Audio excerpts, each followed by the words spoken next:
નમસ્કાર, હું મૌલેશ Patel. Chapter 11 last વિડીયોમાં ડેટા પ્રકાર વિશે અભ્યાસ કર્યો હતો. આ વિડીયોમાં આપણે પ્રક્રિયકો એટલે કે ઓપરેટર્સ વિશે અભ્યાસ કરીશું.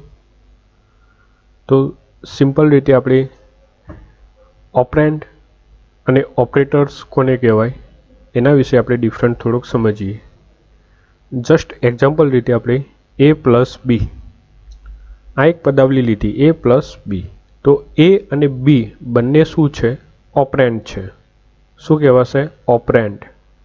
જ્યારે પ્લસ વચ્ચે જે આપણે પ્લસ માઇનસ મલ્ટિપ્લિકેશન કે ડિવાઇડની જે નિશાની આપણે વચ્ચે મૂકીએ છીએ, જે આપણે પ્રક્રિયા કરવાની છે, એ પ્રક્રિયાની જે આપણે નિશાની મૂકીએ છીએ એ નિશાનીને કહેવાશે ઓપરેટર્સ એટલે કે પ્રક્રિયકો. તો જોઈએ આપણે એની ડેફિનેશન શું છે. તો ઓપરેન્ડ પર કરવામાં આવનાર પ્રક્રિયાને વ્યાખ્યાયિત કરતી નિશાનીને પ્રક્રિયક તરીકે ઓળખવામાં આવે છે. તો બે ઓપરાન્ડ વચ્ચે જે બી નિશાની હોય એ નિશાનીને ઓપરેટર તરીકે ઓળખવામાં આવે છે. તો અહીં આગળ આપણે મુખ્ય ઓપરેટરના 8 પ્રકારો છે. પહેલો પ્રકાર છે ગાણિતિક પ્રક્રિયકો એટલે કે એરિથમેટિક ઓપરેટર્સ. બીજું છે નિરૂપક પ્રક્રિયકો એટલે કે અસાઇનમેન્ટ ઓપરેટર્સ. ત્રીજો છે સંબંધસૂચક પ્રક્રિયકો એટલે કે રિલેશનલ ઓપરેટર્સ. ચોથો છે વધારા ઘટાડા સૂચક પ્રક્રિયકો એટલે કે ઇન્ક્રીમેન્ટ એન્ડ ડિક્રીમેન્ટ ઓપરેટર્સ. પાંચમો છે શરતી પ્રક્રિયકો એટલે કે કંડિશનલ ઓપરેટર્સ. છઠ્ઠો છે તાર્કિક પ્રક્રિયકો એટલે કે લોજિકલ ઓપરેટર્સ. સાતમો છે બિટવાઇઝ પ્રક્રિયકો એટલે કે બિટવાઇઝ ઓપરેટર. અને આઠમો છે વિશિષ્ટ પ્રક્રિયકો એટલે કે સ્પેશિયલ ઓપરેટર્સ. પરીક્ષાની અંદર પ્રશ્ન પૂછાય કે ઓપરેટરના પ્રકારો કેટલા પ્રકારના છે? તો 8 પ્રકાર. અથવા તો આવો બી પ્રશ્ન પૂછાય કે નીચેનામાંથી કયો ઓપરેટરનો પ્રકાર નથી? તો આ 8ના નામ તમને ખ્યાલ હોવા જોઈએ. હવે આપણે પહેલો પ્રકારને વિશે અભ્યાસ કરીએ, ગાણિતિક પ્રક્રિયકો એટલે કે એરિથમેટિક ઓપરેટર. તો ગાણિતિક પ્રક્રિયકોની નિશાની કઈ છે? તો આપણે ગણિત વિષયની અંદર આપણે આ નિશાનીનો ઉપયોગ કરીએ છીએ. પ્લસ માઇનસ મલ્ટિપ્લિકેશન ડિવાઇડ અને જે પર્સન્ટેજનું ચિહ્ન છે એને મોડ્યુલો તરીકે ઓળખવામાં આવે છે. તો પ્લસનો ઉપયોગ શું છે? બધા આપણે જાણીએ છીએ કે બે સંખ્યાઓનો સરવાળો અથવા યુનરી ધન સંખ્યા માટે. માઇનસ તો બે સંખ્યાઓની બાદબાકી અથવા યુનરી ઋણ માટે. મલ્ટિપ્લિકેશન તો બે સંખ્યાઓનો ગુણાકાર કરવા માટે. ડિવાઇડ ભાગાકારનું ચિહ્ન તો બે સંખ્યાઓનો ભાગાકાર કરી ભાગફળ રૂપે પરિણામ આપવા માટે. અને પર્સન્ટેજનું ચિહ્ન એટલે કે મોડ્યુલો તો બે સંખ્યાઓનો ભાગાકાર કરી શેષ રૂપે પરિણામ મેળવવા માટે. તો આજે આટલી જે નિશાનીઓ છે 5, એ 5 નિશાની શેની છે? કઈ પ્રક્રિયા છે? તો એરિથમેટિક ઓપરેટર્સની. ઓકે, બે ઓપરાન્ડ પર થતી પ્રક્રિયાને શું કહેવામાં આવશે? ઓપરેટર્સ. તો અહીં આગળ એરિથમેટિક ઓપરેટરના પાછા 3 ભાગો છે, પેટા ભાગો. એક છે પૂર્ણાંક ગણતરી એટલે કે ઇન્ટીજર એરિથમેટિક. બીજું છે અપૂર્ણાંક ગણતરી એટલે કે રિયલ એરિથમેટિક. અને ત્રીજો છે મિશ્ર એરિથમેટિક એટલે કે પૂર્ણાંક અને અપૂર્ણાંક બંનેનો ભેગો જે આપણે પદાવલીઓ મૂકીએ છીએ એને મિક્સ એરિથમેટિક ઓપરેટર તરીકે ઓળખવામાં આવે છે. તો પહેલો પ્રકાર આપણે જોઈએ પૂર્ણાંક ગણતરી એટલે કે ઇન્ટીજર એરિથમેટિક ઓપરેટર. ઇન્ટીજર શબ્દ આવે એટલે તમને ખ્યાલ આવી ગયા કે કેવી સંખ્યા હશે? પૂર્ણાંક સંખ્યા. કેવી? પૂર્ણાંક. પછી એ ધન હોય કે ઋણ હોય. ઓકે, તો અહીં આગળ શું કહે છે? જુઓ, ઓપરાંત ધન કે ઋણ પૂર્ણ સંખ્યાઓ હોય છે. તો અહીં આગળ આપણને નીચે આકૃતિ 11.8ની અંદર એક એક્ઝામ્પલ આપેલું છે. તો એ એક્ઝામ્પલને આપણે સમજીએ. તો આપણે કમ્પાઇલર ઓપન કર્યું, ટર્બોસી ની અંદર મેં અહીં આગળ ઇન્ટીજર એરિથમેટિક ઓપરેટરનું એક એક્ઝામ્પલ તૈયાર કરેલું જ છે. તો આપણે એને સમજી લઈએ. Has include stdio.h. તો સૌપ્રથમ આપણે હેડર ફાઇલ ઇન્ક્લુડ કરેલી છે. કઈ હેડર ફાઇલ છે? તો standard input output header file. ત્યારબાદ વોઇડ મેઇન ફંક્શન. તો અહીં આગળ આપણે મેઇન ફંક્શન મૂકેલું છે, પરંતુ અહીં આગળ આપણે એક પ્રોગ્રામની અંદર થોડીક એક નવીનતા છે કે વોઇડ આગળ શબ્દ મૂકેલો છે. તો વોઇડ આપણે ડેટા પ્રકારની અંદર જોઈ ગયા હતા કે ખાલી ગણ એટલે કે એમ્પ્ટી ડેટા સેટ કહેવાશે. શું છે? એમ્પ્ટી ડેટા સેટ, જેની અંદર કોઈ કિંમત હોતી નથી. તો વોઇડ કીવર્ડ જે મૂક્યો છે આપણે, એ વોઇડ કીવર્ડ એ શું છે? ખાલી ડેટા ગણ છે એટલે કે એમ્પ્ટી ડેટા સેટ. જો વોઇડ આપણે મેઇન ફંક્શનની આગળ મૂકેલો હોય કીવર્ડ, તો આપણે પ્રોગ્રામના અંતે જે રિટર્ન 0 આપણે સ્ટેટમેન્ટ મૂકીએ છીએ એ સ્ટેટમેન્ટ આપણે મૂકવાની જરૂર રહેતી નથી. શું મૂકવાની જરૂર રહેતી નથી? તો રિટર્ન 0. ક્યારે? જ્યારે આપણે મેઇન ફંક્શન આગળ વોઇડ મૂકેલું હોય ત્યારે. ઓકે, હવે મેઇન ફંક્શનનું આપણે છગડિયા કૌંસથી ઉઘડતા છગડિયા કૌંસથી આપણે કાર્યક્ષેત્ર શરૂ કર્યું. ડેટા પ્રકાર કયો લીધો? ઇન્ટીજર, કારણ કે આપણે શેનું એક્ઝામ્પલ જોઈએ છીએ? તો પૂર્ણાંક ગણતરી એટલે કે ઇન્ટીજર એરિથમેટિક. તો કયો કીવર્ડ લીધો? ઇન્ટીજર એટલે કે INT. ત્યાર પછી વેરિયેબલનું નામ આપ્યું છે ટોટલ અંડરસ્કોર કોસ્ટ, એટલે કે ટોટલ કોસ્ટ આપણે વેરિયેબલનું નામ આપેલું છે ઇઝ ઇક્વલ ટુ એની આપણે અચળ વેલ્યુ એટલે કે કોન્સ્ટન્ટ વેલ્યુ આપેલી છે 650. 650 એ કોની વેલ્યુ છે? તો ટોટલ કોસ્ટની. ત્યારબાદ બીજો વેરિયેબલ ડિક્લેર કર્યો છે ક્વોન્ટિટી. તો ક્વોન્ટિટીની વેલ્યુ પણ આપણે અચળ આપેલી છે, તો ક્વોન્ટિટી ઇઝ ઇક્વલ ટુ 24. ને ત્યાર પછી આપણે ત્રીજો વેરિયેબલ ડિક્લેર કરેલો છે કોસ્ટ આઇટમ. તો કોસ્ટ આઇટમની કિંમત આપણે શોધવાની છે. કોની કિંમત શોધવાની છે? કોસ્ટ આઇટમ, એટલે કે પર એક આઇટમ એ કેટલી કિંમત થશે?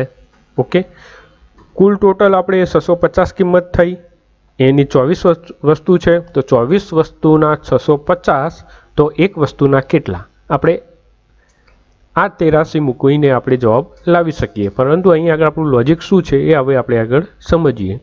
તો અહીં આગળ આપણે CLR SCR ફંક્શન મૂકેલું છે. શું કરવા માટે? આઉટપુટ વિન્ડોને ક્લિયર કરવા માટે. ત્યારબાદ cost item is equal two, હવે અહીં આગળ આપણી 83 અહીં આગળ મૂકેલી છે, એટલે કે મેન આપણે પ્રોગ્રામનું લોજિક કહી શકીએ અહીં આગળ કે cost underscore item is equal two total underscore cost ભાગ્યા ક્વોન્ટિટી, એટલે કે cost item is equal two total cost ભાગ્યા ક્વોન્ટિટી. તો કોસ્ટ આઇટમની કિંમત આપણે શોધવાની છે. ટોટલ કોસ્ટ કેટલું છે? 650 છે, ભાગ્યા ક્વોન્ટિટી કેટલી છે? તો 24 છે, તો 650 ભાગ્યા 24. આ બંને વચ્ચે આપણે આ બે ઓપરાન્ડ મૂકેલા, ટોટલ કોસ્ટ એક ઓપરાન્ડ અને ક્વોન્ટિટી બીજો ઓપરાન્ડ છે. વચ્ચે આપણે કઈ નિશાની મૂકી? તો ભાગાકારની. કઈ નિશાની? ભાગાકારની. તો એરિથમેટિક ઓપરેટર થયો. ક્લિયર? સંખ્યા કેવી છે આપણી? પૂર્ણાંક. બંને કેવી છે? પૂર્ણાંક. ઇન્ટીજર સંખ્યા છે, એટલે શું થયું? Integer arithmetic operator. ઓકે, સમજાઈ ગયું? તો અહીં આગળ આપણે 650 ભાગ્યા 24 જે કિંમત બનશે એ કિંમત કોની ગણાશે? કોસ્ટ આઇટમની. તો અહીં આગળ આપણે આશરે 27 કિંમત બનશે. એક આઇટમની કિંમત કેટલી થશે? 27. તો કોસ્ટ આઇટમની કિંમત કેટલી થશે? 27. બરાબર. અને છેલ્લે મેસેજ પ્રિન્ટ થશે આઉટપુટ વિન્ડોની અંદર. પ્રિન્ટએફ ફંક્શન કૌંસની અંદર ડબલ કોટેશનમાં cost of one item is %d, cost underscore item. તો અહીં આગળ આપણે કંટ્રોલ સ્ટ્રિંગ કોની લીધેલી છે? ઇન્ટીજર ડેટા પ્રકારની, એટલે કઈ આવશે? %d આવશે. ઇન્ટીજર કીવર્ડ લીધેલો છે એટલે અહીં આગળ કંટ્રોલ સ્ટ્રિંગ કઈ આવશે? %d. ઓકે, તો અહીં આગળ 27 cost of one item is 27 તમને પ્રિન્ટ થઈને મેસેજ જોવા મળશે. તો આપણે પ્રોગ્રામ રન કરીએ. રન મેનુમાં જઈને રન કમાન્ડ આપ્યો, રન થઈ ગયો પ્રોગ્રામ. હવે આઉટપુટ વિન્ડો જોવા માટે Alt F5 કી તમે આપશો તો અહીં આગળ તમને મેસેજ આઉટપુટ વિન્ડોમાં જોવા મળશે કે cost of one item is 27. Clear? તો આ રીતે આપણે ઇન્ટીજર એરિથમેટિક એક્ઝામ્પલ જોયું. ત્યારબાદ હવે આપણે બીજો જે પ્રકાર છે રિયલ એરિથમેટિક ઓપરેટર, એટલે કે અપૂર્ણાંક ગણતરી.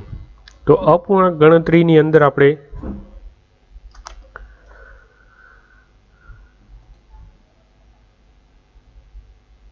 રિયલ એરિથમેટિક ઓપરેટર દશાંશ ચિહ્નવાળી જે સંખ્યા હોય છે એ કેવી સંખ્યા હોય છે? રિયલ એરિથમેટિક ઓપરેટર હોય છે. આપણે બધા જ જાણીએ છીએ અપૂર્ણાંક સંખ્યા કોને કહેવાય. તો અપૂર્ણાંક સંખ્યાનો જે ઉપયોગ કર્યો હોય એ કેવી કહેવાય? Real arithmetic operator. ઓકે, બસ અહીં 11.10ની જે આકૃતિ આપેલી છે એની અંદર ફક્ત શું ડિફરન્ટ કરેલો છે તો આપણે એનું પણ એક્ઝામ્પલ સમજી લઈએ અહીં આગળ ચેન્જીસ કરીને. અહીં આગળ આપણે ફક્ત શું કરીશું? હવે ઇન્ટીજરની જગ્યાએ રિયલ ડેટા પ્રકારની અંદર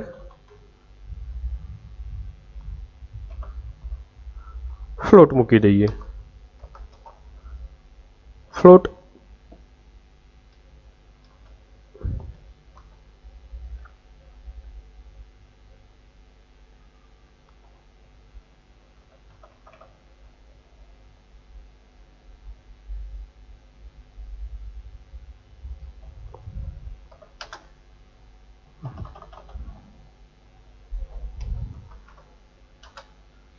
ફ્લોટ કીવર્ડ મૂક્યા પછી અહીં આગળ આપણે કંટ્રોલ સ્ટ્રિંગ એની કઈ મૂકવી પડશે, %f. તો અહીં આગળ આપણે %f મૂકી દઈએ અને જે આપણો પ્રોગ્રામ છે એને આપણે રન કરાવીએ. કંટ્રોલ F9, હવે અલ્ટર F5 એનું આઉટપુટ વિન્ડો જોવા મળે. તો જો અહીં આગળ આઉટપુટ વિન્ડોમાં cost of one item is 27.083334. તો આ રીતે તમને એનું આઉટપુટ દશાંશ ચિહ્નની અંદર જોવા મળશે, એટલે કે ડેસિમલ સંખ્યાની અંદર તમને જોવા મળશે. તો આ અપૂર્ણાંકનું થયું. અપૂર્ણાંક સંખ્યાનો ઉપયોગ થાય એને અપૂર્ણાંક ગણતરી એટલે કે રિયલ એરિથમેટિક ઓપરેટર તરીકે ઓળખવામાં આવે છે. અને ત્યાર પછી મિશ્ર પ્રકારની ગણતરી. તો મિશ્ર પ્રકારની ગણતરીની અંદર પૂર્ણાંક અને અપૂર્ણાંક બંને આપણે એક જ એક્ઝામ્પલની અંદર ઉપયોગ કરી શકીએ. એને શું કહેવાશે? મિશ્ર પ્રકારની ગણતરી.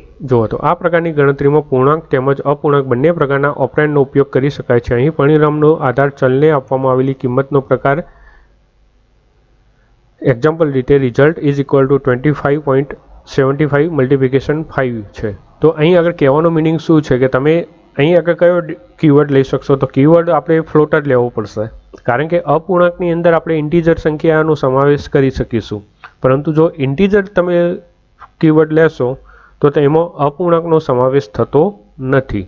એટલે આપણે ડેટા પ્રકારની અંદર કયો ડેટા પ્રકાર લેવો પડશે? તો રિયલ ડેટા પ્રકાર, એટલે કે ફ્લોટ, ડબલ કે જે બી એનો કીવર્ડ આવતો હોય એ આપણે લઈ શકીએ છીએ. તો આ થઈ મિશ્ર પ્રકારની ગણતરી. હવે આપણે વાત કરીએ નિરૂપક પ્રક્રિયક. નંબર 2, નિરૂપક પ્રક્રિયકો એટલે કે અસાઇનમેન્ટ ઓપરેટર. તો અસાઇનમેન્ટ ઓપરેટરની નિશાની કઈ છે? તો ઇઝ ઇક્વલ ટુ છે. કઈ છે? Is equal two. Is equal two A assignment operator તરીકે ઓળખવામાં આવે છે. જ્યારે ઇઝ ઇક્વલ ટુની આગળ કોઈ પણ એરિથમેટિક ઓપરેટર મૂકવામાં આવ્યો હોય ત્યારે એ ઓપરેટરને શોર્ટ હેન્ડ ઓપરેટર તરીકે ઓળખવામાં આવે છે. તો જુઓ, સી ભાષામાં શોર્ટ હેન્ડ પ્રક્રિયક નામે ઓળખાતા પ્રક્રિયકો પણ પૂરા પાડવામાં આવે છે. ગાણિતિક પ્રક્રિયકોની પાછળ ઇઝ ઇક્વલ ટુ નિશાની ઉમેરવાથી આ પ્રક્રિયક મેળવી શકાય છે. તો ઇઝ ઇક્વલ ટુ નિશાની આગળ આપણે પ્લસ અથવા તો પ્લસ નિશાની, પ્લસ માઇનસ મલ્ટિપ્લિકેશન, ડિવાઇડ કે મોડ્યુલો પછી આપણે ઇઝ ઇક્વલ ટુની નિશાની મૂકેલી હોય તો એ ઓપરેટર શોર્ટ હેન્ડ ઓપરેટર તરીકે ઓળખવામાં આવે છે, એટલે કે શોર્ટ હેન્ડ પ્રક્રિયક તરીકે ઓળખવામાં આવે છે. એક્ઝામ્પલ રીતે અહીં આગળ તમને આપેલું છે કે વેરિયેબલનું નામ, પછી ઓપ એટલે કે એરિથમેટિક ઓપરેટર. તો અહીં આગળ આપણે પ્લસ કે માઇનસ, મલ્ટિપ્લિકેશન, ડિવાઇડ મૂકી શકીએ છીએ. પાછળ ઇઝ ઇક્વલ ટુનું ચિહ્ન. તો પ્લસ ઇઝ ઇક્વલ ટુ મૂકેલું હોય તો એ ઓપરેટરને કેવો ઓપરેટર તરીકે ઓળખવામાં આવશે? Short hand operator. ઓકે. એકલું ઇઝ ઇક્વલ ટુની નિશાની હોય તો એ નિરૂપક પ્રક્રિયક તરીકે ઓળખવામાં આવશે. જ્યારે ઇઝ ઇક્વલ ટુની આગળ કોઈ પણ એરિથમેટિક ઓપરેટર હોય તો એને શોર્ટ હેન્ડ ઓપરેટર તરીકે ઓળખવામાં આવે છે. અહીં આગળ આપણને એક પદાવલી આપેલી છે કે first minus is equal two. હવે માઇનસ ઇઝ ઇક્વલ ટુ જે આપેલું છે એ શું થયું? શોર્ટ હેન્ડ ઓપરેટર થયો 1. તો આ વિધાન આપણે શું સમજી શકીએ કે ફર્સ્ટની બરાબર ફર્સ્ટ માઇનસ 1 છે, બરાબર. દાખલા તરીકે ફર્સ્ટની કિંમત 5 છે તો 5 ઇઝ ઇક્વલ ટુ 5 માઇનસ 1 એ રીતનું સમકક્ષ અહીં આગળ ગણાશે શોર્ટ હેન્ડ ઓપરેટરની અંદર. એવી જ રીતે first plus is equal to 3. આ વિધાન first is equal to first plus 3ની સમકક્ષ છે. તો આવી રીતે આપણે આ પદાવલી સમજી શકીએ. નેક્સ્ટ વિડીયોની અંદર આપણે સંબંધ સૂચક પ્રક્રિયક એટલે કે રિલેશનલ ઓપરેટર વિશે અભ્યાસ કરીશું. જય હિન્દ.